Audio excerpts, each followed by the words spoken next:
Il existe une présence rare, une aura subtile et captivante que certaines femmes portent en elles avec une grâce naturelle. Cette présence n'est pas ostentatoire, elle ne s'impose pas par des artifices ou des efforts visibles.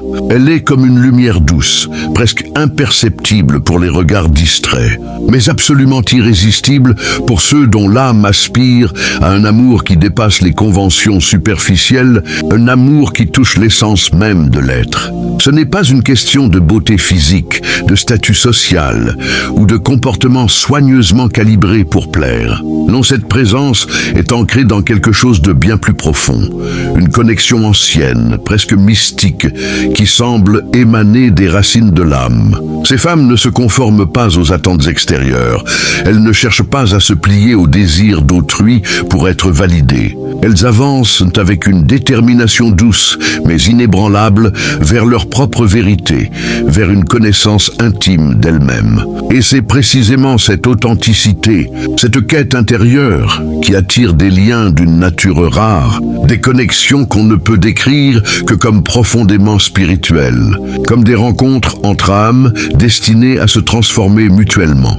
Dans ce texte, nous allons explorer en détail 6 qualités cachées qui distinguent ces femmes exceptionnelles. Chacune de ces qualités n'est pas seulement un trait de caractère isolé, mais une porte ouverte vers une transformation intérieure, un chemin où la psychologie analytique de Carl Jung éclaire chaque étape avec une clarté saisissante. Ce contenu ne vous apprendra pas comment être désiré ou comment séduire selon les normes du monde. Il s'agit plutôt d'une invitation à reconnaître en vous ce qui est divin, ce qui est obscur et ce qui est profondément vrai. C'est une exploration de l'âme, un voyage vers la découverte de votre essence authentique. Si ce message résonne en vous, prenez un moment pour écrire dans les commentaires « Je choisis de vivre l'amour qui transforme ». C'est une déclaration puissante, un engagement envers vous-même et envers un amour qui ne se contente pas de l'ordinaire, mais qui élève et guérit. Dans la psychologie analytique de Carl Jung, le véritable amour n'est pas simplement une rencontre entre 2 individus, mais l'expression d'un voyage archétypal, une quête intérieure où les contraires, lumière et ombre, masculin et féminin, conscient et inconscient, s'unissent pour créer une harmonie profonde. Les femmes choisies pour vivre un amour spirituel rare portent souvent, sans même en être pleinement conscientes, des aspects de leur psyché qui sont profondément intégrés. Elles deviennent des miroirs vivants pour ceux qui sont prêts à entreprendre leur propre transformation, reflétant non seulement ce que l'autre aspire à devenir, mais aussi ce qu'il doit encore guérir. Selon Jung, l'individuation, ce processus de devenir pleinement soi-même, d'intégrer toutes les facettes de sa psyché, est essentiel pour établir des relations significatives et durables. Ces femmes, qu'elles en soient conscientes ou non, ont déjà parcouru une partie de ce chemin ou sont en train de le faire. Elles ont osé affronter leurs ombres, ces parties d'elles-mêmes qu'elles pourraient préférer ignorer, leurs peurs, leurs blessures, leurs désirs refoulés. Elles ont donné un sens nouveau à leurs douleurs, transformant leurs épreuves en sagesse. Elles ne recherchent pas la perfection, car la perfection est une illusion statique. Ce qu'elles incarnent, c'est la profondeur, une authenticité qui ne peut être feinte, une vérité qui rayonne d'elles comme une flamme intérieure. En se tournant vers leur monde intérieur, ces femmes éveillent des qualités cachées qui ne peuvent être imitées par des artifices extérieurs. Leur présence est magnétique, non pas parce qu'elles cherchent à attirer, mais parce qu'elles sont en paix avec elles-mêmes. Leur vérité émotionnelle est palpable, car elles ne masquent pas leurs sentiments pour plaire. Leur intégrité est inébranlable, car elles vivent en accord avec leur essence, même lorsque cela dérange. De plus, l'intégration des archétypes de l'anima et de l'animus, les aspects féminins et masculins de leur psyché, leur permet de naviguer dans la vie avec un équilibre rare entre force et sensibilité, action et réceptivité. Cette harmonie intérieure crée un champ énergétique qui résonne autour d'elles, attirant des relations qui ne se contentent pas du désir passager ou de l'attraction superficielle, mais qui recherchent une véritable rencontre d'âme à âme. La projection, un concept clé chez Jung, joue un rôle crucial ici. À un niveau inconscient, les autres perçoivent en ces femmes un reflet de la complétude qu'ils désirent atteindre, un miroir de ce qui leur manque peut-être. Mais seuls ceux qui ont le courage de dépasser l'illusion de la projection, ceux qui sont prêts à affronter leur propre lumière et leur propre ombre, peuvent rester et construire un lien véritable. Car un amour spirituel n'est pas une fuite dans le romantisme. Il exige du courage, de l'honnêteté et une volonté de plonger dans les profondeurs de soi. Ces qualités cachées ne sont pas des dons tombés du ciel ou des traits innés réservés à une élite. Elles sont le fruit d'un travail intérieur profond, d'une psyché qui a traversé des déserts émotionnels, des moments de doute, de solitude et de douleur, pour découvrir ses propres sources de force et de lumière. Chaque qualité que nous explorerons dans ce texte est un portail vers l'autodécouverte, une invitation silencieuse à embrasser un amour qui ne cherche pas à posséder, mais à transformer. Quand vous vous sentirez prêt à plonger plus loin, dites « OK ». Dans les commentaires, pour poursuivre avec la troisième partie de ce voyage, il existe une forme de présence qui défie toute explication rationnelle, mais qui se ressent immédiatement, comme une vibration subtile qui touche l'âme. C'est un magnétisme silencieux, une force qui n'a pas besoin de crier pour se faire remarquer, mais qui attire les regards, inspire les confidences et crée des connexions profondes. Cette présence n'est pas le résultat d'un effort pour plaire ou d'une stratégie pour capter l'attention. Elle naît du courage brut et authentique de se regarder en face, de confronter ses vérités les plus crues, ses blessures les plus enfouies et ses désirs les plus secrets. C'est ici que la psychologie de Jung nous guide vers l'une des qualités les plus rares et puissantes des femmes prêtes à vivre un amour spirituel, l'intégration de l'ombre. Dans la théorie jungienne, l'ombre représente les aspects inconscients de la personnalité, tout ce que l'ego refuse, refoule ou ne reconnaît pas comme faisant partie de lui. Ce ne sont pas toujours des traits négatifs, comme la colère ou la jalousie. L'ombre peut aussi inclure des talents cachés, des désirs inavoués, des forces que l'on n'ose pas assumer par peur du jugement ou du rejet. Une femme qui vit sous le poids des attentes extérieures, qui réprime sa colère pour rester agréable. Sa puissance pour ne pas intimider, sa tristesse pour ne pas sembler faible ou son intuition pour ne pas déranger se déconnecte d'elle-même. Sa lumière devient un reflet conditionné, une façade façonnée par les exigences du monde et non une flamme intérieure authentique. Mais la femme qui ose affronter son ombre accomplit quelque chose d'extraordinaire. Elle devient entière en embrassant ses émotions les plus denses, ses contradictions et ses complexités, sans chercher à les juger ou à les dissimuler. Elle accède à un espace intérieur de vérité brute, un lieu que peu de gens atteignent, car il exige de lâcher prise sur l'image parfaite que la société valorise.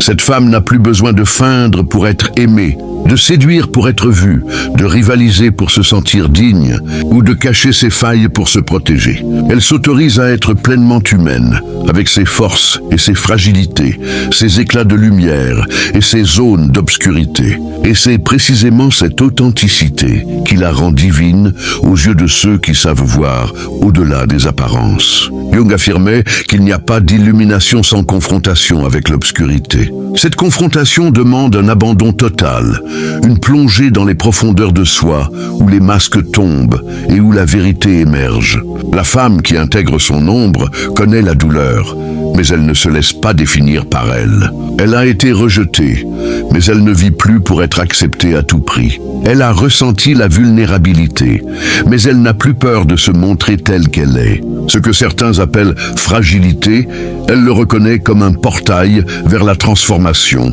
une porte ouverte vers une compréhension plus profonde d'elle-même et des autres.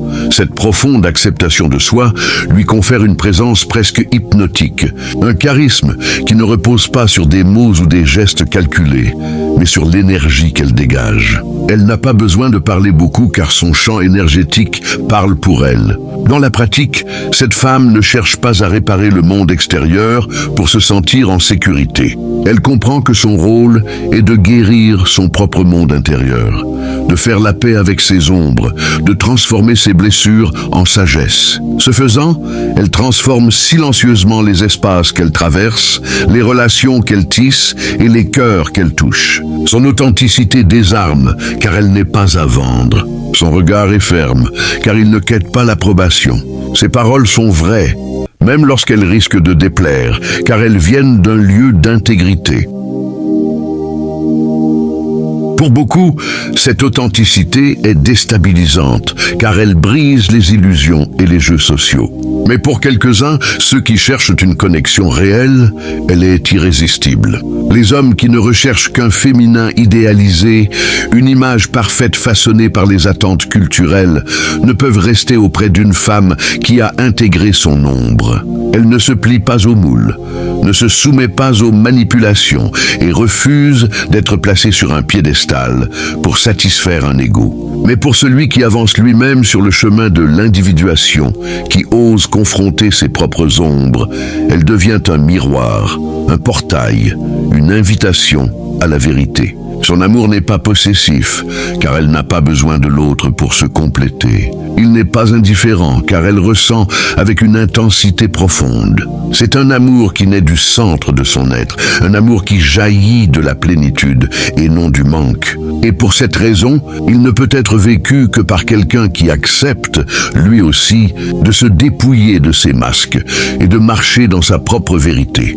Cette femme peut être discrète dans ses gestes, réservée dans ses paroles, mais sa présence résonne partout où elle passe. Les gens ressentent quelque chose de différent en sa compagnie, un mélange de respect, d'admiration et d'introspection. Elle n'enseigne pas par des leçons explicites ou des discours grandiloquents, mais par sa manière d'être, par la façon dont elle incarne sa vérité. C'est là l'essence de sa force. Elle vit comme quelqu'un qui s'est déjà trouvé, qui a traversé les tempêtes intérieures et en est sortie plus entière. Dans le processus d'individuation, l'intégration de l'ombre est l'une des étapes les plus douloureuses, mais aussi les plus libératrices. La femme qui a parcouru ce chemin porte une vérité qui ne peut être imitée, une authenticité qui ne peut être feinte. Elle n'est pas parfaite, mais elle est entière. Et cette plénitude crée un terrain fertile pour un amour qui ne cherche pas à sauver ou à posséder, mais à partager une vérité profonde. C'est cette profondeur qui rend son amour spirituel, car elle n'aime pas avec ce qu'elle possède, mais avec ce qu'elle est. Il existe une sagesse silencieuse, une connaissance intuitive et profonde que certaines femmes portent en elles. Cette sagesse ne provient pas des livres savants, des diplômes ou des réussites reconnues par le monde. Elle naît d'une écoute attentive, d'une connexion intime avec les rythmes du corps, les cycles de la nature, les silences de l'âme et les signes subtils que l'univers offre à chaque instant. Quand une femme éveille son intuition, elle ne se contente pas d'accéder à des informations qui échappent à la logique ordinaire. Elle entre en résonance avec une intelligence ancestrale, une sagesse qui relie le visible à l'invisible, le terrestre au céleste, l'instinct à la transcendance. Dans la vision jungienne, le féminin est intimement lié à la dimension de l'inconscient, ce réservoir profond où se tissent les rêves, les symboles et les vérités universelles. C'est à travers cet inconscient que l'intuition se manifeste comme un langage de l'âme, une boussole intérieure qui guide sans besoin d'explication rationnelle. La femme intuitive n'a pas besoin de comprendre le pourquoi des choses avec la froideur de la logique. Elle ressent, elle perçoit, elle sait d'une manière qui transcende les mots. Ce ressenti, lorsqu'il n'est pas étouffé par les conditionnements culturels ou les injonctions à tout rationaliser, devient son guide le plus fiable. C'est ce qui distingue celles qui avancent avec les yeux du monde de celles qui marchent avec les yeux de l'âme. Cette présence intuitive n'est pas une performance, un spectacle destiné à impressionner. Elle ne cherche pas à être validée ou applaudie. Elle se manifeste dans un regard calme face au chaos, dans une parole prononcée au moment parfait, dans une décision prise avec une assurance tranquille, alors que tous autour hésitent. Cette femme n'a pas besoin d'expliquer ce qu'elle ressent, car elle incarne son ressenti avec une clarté naturelle. Cette incarnation crée autour d'elle une aura de confiance, de sérénité et de révérence. Jung nous rappelle que la psyché s'exprime à travers des symboles, des images et des intuitions qui émergent de l'inconscient. La femme intuitive sait décoder ces symboles dans la trame de la vie quotidienne. Elle lit ce qui n'est pas dit dans les mots, perçoit ce qui est caché dans les gestes, interprète les mouvements du destin comme des messages adressés à son âme. Sa vie n'est pas un scénario rigide, dicté par des plans préétablis ou des attentes extérieures. C'est une danse fluide avec le mystère, un mouvement harmonieux avec l'inconnu. Cette ouverture à l'incertitude est ce qui la rend spirituellement puissante. Elle ne s'accroche pas aux certitudes pour se sentir en sécurité, mais coule avec la vie telle qu'elle se présente, confiante dans sa capacité à naviguer ses courants. Cette capacité à ressentir avant de savoir, à percevoir avant de prouver, fait d'elle un canal entre le monde visible et le monde invisible. Elle est comme un pont, soutenant la traversée des autres vers leur propre vérité, même lorsque ceux qui l'empruntent ne comprennent pas encore pleinement où ils vont. Cela fait d'elle une guide spirituelle, non pas au sens classique de diriger ou d'enseigner, mais dans le sens d'être un chemin vivant, un exemple incarné de ce que signifie vivre en alignement avec son âme. Sa présence transforme, non pas parce qu'elle impose sa vision, mais parce qu'elle révèle aux autres leur propre vérité. Ceux qui l'approchent se sentent appelés à se connecter à leur essence, à laisser tomber leur masque, à affronter leurs propres contradictions. La relation avec une telle femme est souvent exigeante, car son intuition perçoit ce qui est évité, ce qui est caché. Son silence peut en dire plus qu'un millier de questions, car il invite à l'introspection. Elle ne se satisfait pas des superficialités, ne joue pas aux jeux sociaux et ne tolère pas les masques qui dissimulent la vérité. Son intuition la guide directement vers ce qui est réel, et cela peut être intimidant pour ceux qui préfèrent rester à la surface. Mais pour ceux qui cherchent la profondeur, c'est libérateur. L'amour spirituel qui trouve sa demeure auprès d'une femme intuitive n'est pas commun, car il exige une présence totale, une honnêteté absolue. Elle ressent les vibrations des mots non dits, perçoit les contradictions intérieures de ceux qui l'entourent, et au lieu de juger, elle accueille. Au lieu de réagir impulsivement, elle comprend. Au lieu de manipuler pour obtenir ce qu'elle veut, elle fait confiance au cours naturel des choses. Cet abandon n'est pas une soumission, mais une maîtrise intérieure, une force qui repose sur la certitude que tout se révèle au moment juste. Pour Jung, l'inconscient collectif porte les archétypes universels de l'humanité, ces modèles intemporels qui façonnent nos expériences. La femme intuitive est une manifestation vivante de l'archétype de la prêtresse, celle qui garde, protège et transmet une sagesse invisible. Elle n'appartient pas au monde de la précipitation, de la logique froide ou des certitudes absolues. Elle vit dans un temps profond où chaque instant contient une parcelle d'éternité. Le féminin éveillé qu'elle incarne n'est pas seulement doux ou accueillant. Il est aussi farouche lorsque c'est nécessaire. Cette femme sait poser des limites, dire non, ou garder le silence lorsque les mots seraient une trahison de sa vérité. Sa fidélité à elle-même est ce qui la rend digne d'un amour rare, un amour qui ne cherche pas à la posséder, mais à la célébrer. Quand le féminin éveillé s'exprime à travers l'intuition, il devient un phare, un point de lumière dans l'obscurité. La femme qui vit à cette fréquence guide non pas par des promesses ou des artifices, mais par l'exemple qu'elle incarne. Elle ne charme pas par son apparence, mais par la profondeur de sa présence. Elle n'aime pas par besoin, mais par un débordement naturel de son être. Dans un monde qui confond encore force et rigidité, où la vulnérabilité est souvent perçue comme une faiblesse, certaines femmes avancent à contre-courant, révélant une forme de pouvoir qui ne s'impose pas par la domination, mais qui transforme par sa vérité. Ce sont celles qui ont compris que s'autoriser à ressentir pleinement, à exposer leur fragilité sans honte et à ne pas cacher leurs blessures est l'un des actes les plus courageux et spirituellement puissants qu'une personne puisse accomplir.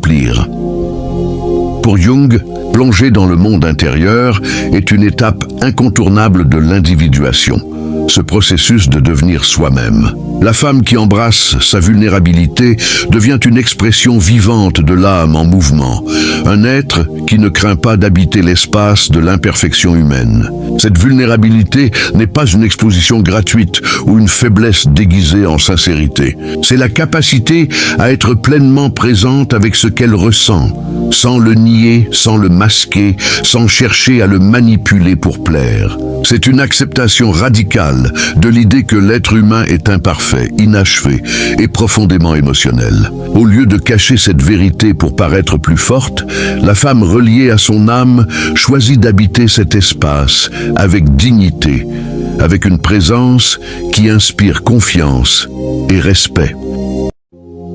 Dans le langage symbolique de Jung, l'âme se communique à travers des images, des rêves, des sensations et des émotions profondes. C'est dans la vulnérabilité que ces contenus émergent avec la plus grande clarté. Quand une femme baisse ses défenses, quand elle écoute ce que son corps, son cœur et son intuition cherchent à lui dire, elle accède à des niveaux de sagesse qui ne s'enseignent pas mais s'expérimentent. Ce faisant, elle crée un espace où les autres peuvent aussi se sentir en sécurité pour être eux-mêmes, pour révéler leur propre vérité. Sa présence guérit, non pas parce qu'elle cherche à sauver les autres, mais parce qu'elle légitime l'acte d'exister avec toutes ses imperfections. Cette femme n'a pas peur de dire « je ne sais pas ». « J'ai peur. Je suis désolé. » ou « j'ai besoin de temps ». Elle se défait de la persona, ce masque social que nous portons pour être acceptés, et agit à partir du soi, le centre organisateur de la psyché selon Jung. Cela la rend profondément humaine et paradoxalement profondément divine. En acceptant sa propre fragilité, elle devient un canal de compassion, d'empathie et de vérité. Dans une relation, elle ne joue pas pour gagner, ne manipule pas pour obtenir de l'affection et ne se ferme pas pour éviter la douleur. Elle s'offre telle qu'elle est, sans garantie de succès, mais avec une intégrité absolue. Son « oui » est sincère, son « non » est clair, et elle ne se plie pas aux attentes pour maintenir une façade de contrôle.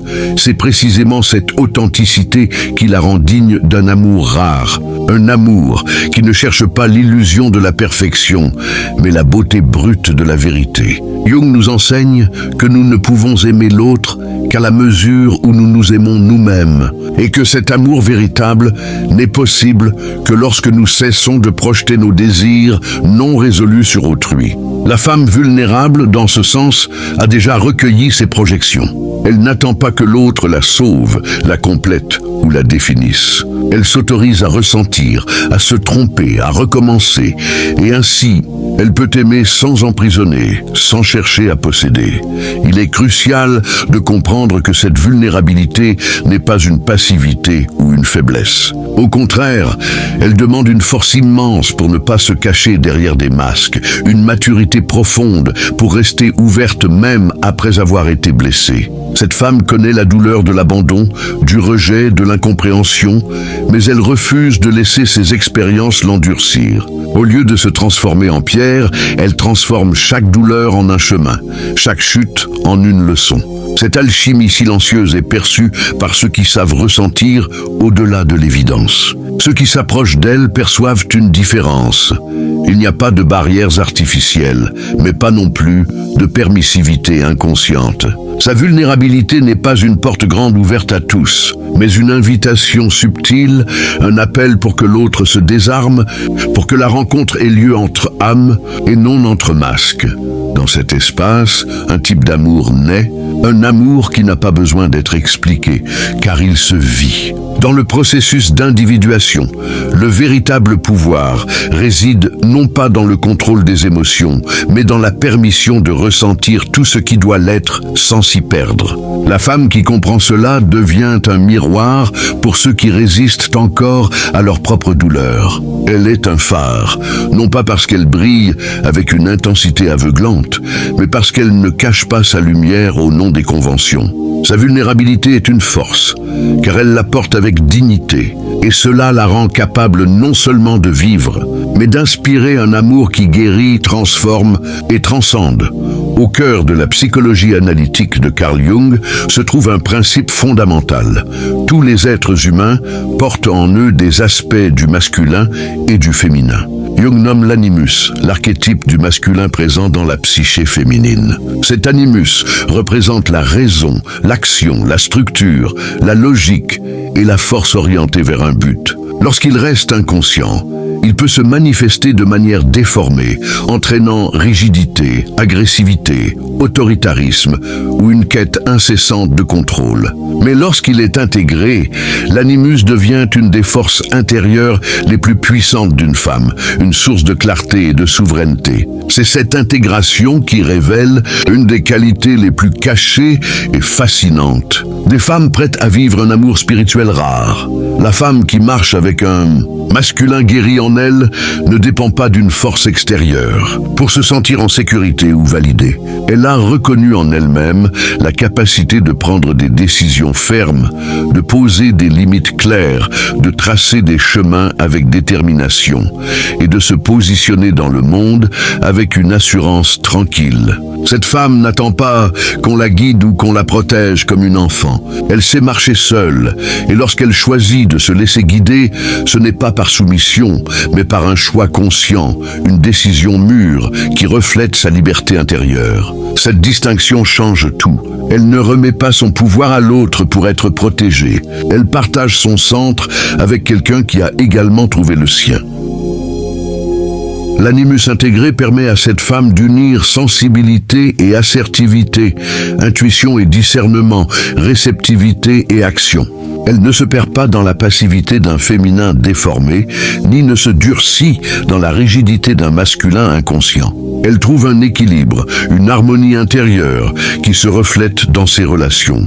Au lieu de projeter sur ses partenaires l'image d'un sauveur ou d'un père, elle les voit tels qu'ils sont, des êtres humains, avec leurs forces, leurs failles et leurs peurs. Cela rend l'amour plus vrai, plus libre, plus mature. Jung expliquait que pour une femme, la relation avec son animus détermine profondément la manière dont elle interagit avec les hommes et avec le monde. Si son animus est fragmenté, elle attirera des situations et des partenaires qui reflètent cette fragmentation. Mais si elle l'intègre, elle accède à une souveraineté intérieure, une force silencieuse qui n'a rien à prouver. Cette souveraineté se manifeste dans la clarté d'un non, prononcé avec sérénité, dans la détermination d'un projet qui naît de l'âme, dans la capacité à être seule sans se sentir vide. Cette femme ne se perd pas d'elle-même dans l'amour. Au contraire, elle s'étend à travers lui, elle s'épanouit. En même temps, l'intégration de l'animus ne rejette pas le féminin, mais le renforce. En faisant la paix avec son masculin intérieur, la femme se sent en sécurité pour exprimer pleinement son côté émotionnel, intuitif et créatif. Elle peut pleurer sans craindre d'être perçue comme faible, se donner sans perdre son ancrage, aimer sans s'annuler. Cette sécurité émotionnelle naît de la présence d'un animus guéri, celui qui protège, guide et structure son espace intérieur. Cette femme ne craint pas le masculin extérieur, car elle a déjà fait la paix avec le masculin en elle. Elle ne rivalise pas, n'accuse pas, ne juge pas.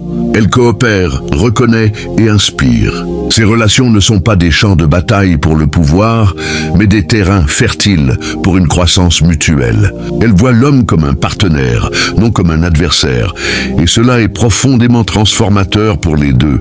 Dans son chemin d'individuation, cette femme a dû déconstruire de nombreuses images du masculin, le père distant, le chef autoritaire, le partenaire absent, l'homme idéalisé. Elle a regardé ses blessures, accueilli ses souvenirs douloureux, reconnu ses projections et peu à peu, libéré son animus des moules imposés par le passé. À la place du masculin blessé, un masculin guérisseur a émergé, celui qui soutient sa mission, sa voix et sa vérité. La femme qui marche avec un masculin guéri est entière, et c'est pourquoi elle peut attirer un amour qui ne cherche pas à combler des vides, mais à partager des chemins.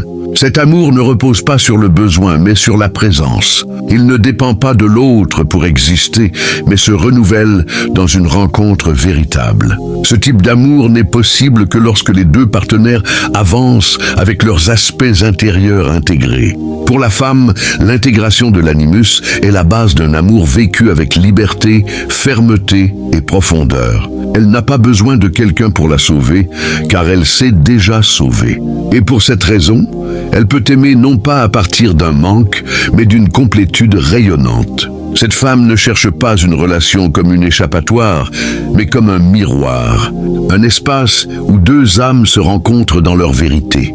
Tout au long de ce chemin, nous avons plongé dans les profondeurs de l'âme féminine, révélant des qualités cachées qui ne s'enseignent pas, mais s'éveillent à travers un travail intérieur courageux. La femme choisie pour vivre un amour spirituel ne l'est pas par hasard, mais parce qu'elle est en harmonie avec sa propre vérité. Elle a intégré son ombre, éveillé sa présence intuitive, transformé sa vulnérabilité en force et harmonisé son masculin intérieur. Chacune de ces qualités reflète son engagement envers son âme, une dévotion silencieuse qui résonne dans tout ce qu'elle touche. L'amour qu'elle attire ne se nourrit pas d'illusions ou de projections superficielles. Il repose sur une authenticité brute, une profondeur qui ne peut être feinte. Cet amour ne s'accroche pas à une image idéalisée, mais s'épanouit dans la réalité d'une rencontre véritable. Ce type de lien ne vit pas dans les mots parfaits ou les gestes romantiques, mais dans la vibration d'un être entier qui se donne sans se perdre. Si ce contenu a touché des parties de vous qui sommeillaient, c'est un signe que vous êtes prêt à avancer sur ce chemin. Le voyage de la connaissance de soi est infini, mais chaque pas vous rapproche de votre vérité. Abonnez-vous à la chaîne, activez les notifications et continuez à explorer les mystères de la psyché et du véritable amour. Regardez la prochaine vidéo à l'écran pour plonger encore plus loin. Votre transformation commence par la reconnaissance de qui vous êtes vraiment. Écrivez dans les commentaires « Je choisis l'amour qui transforme » et partagez ce voyage avec ceux qui sont prêts à s'éveiller.